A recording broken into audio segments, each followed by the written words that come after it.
हिस न पढ़े हिस न खाली छोड़ा पटाई भूले हिस घने घने मेकअप करी कुलिग पिढ़ाई घुरे हिस लिखे हिस न पढ़े हिस न खाली छोड़ा पटाई भूले हिस घने घने मेकअप करी कुलिग पिढ़ाई घुरे हिस अतई कही देनगे कोन गाँव के छोड़ा के संग फांसिया हिस तई कही देनगे कोन गाँव के छोड़ा के संग फांसिया हिस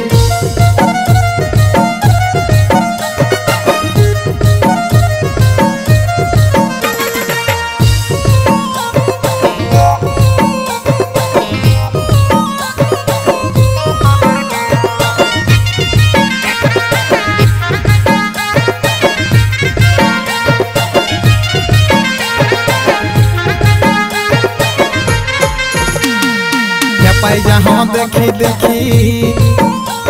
और एड़ी उचका जूता तारले पागल है वो तोर देखी माथाई खपा रे देखी माथाई खपा क्या पाई जहाँ देखी देखी और एड़ी उचका जूता तारले पागल है वो तोर देखी माथाई खपा रे देखी माथाई खपा तोय कमर हिले 40 जखन मोर जान ले लहिस तोय कही देनगे कोन गाँव के छोड़ा के संग फांसिया हिस तोय कही देनगे कोन गाँव के छोड़ा के संग फांसिया हिस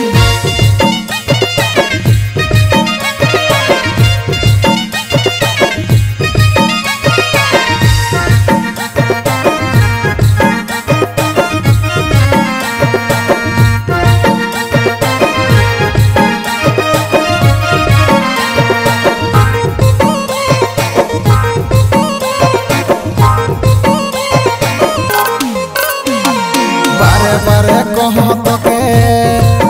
आदित्य के देसिग ना धरा देखते तो देखा से जसन स्वर्ग गपसरा गे स्वर्ग गपसरा बारे कहो तो के आदित्य के देसिग ना धरा देखते तो देखा से जसन स्वर्ग गपसरा गे स्वर्ग गपसरा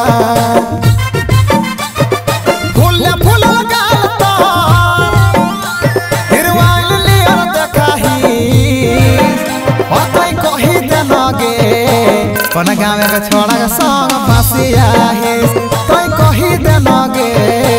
कोन गाँव के छोड़ा के संग फांसिया हिस कोन गाँव के छोड़ा के संग तोय फांसिया हिस एगे कोन गाँव के छोड़ा के संग तोय फांसिया हिस।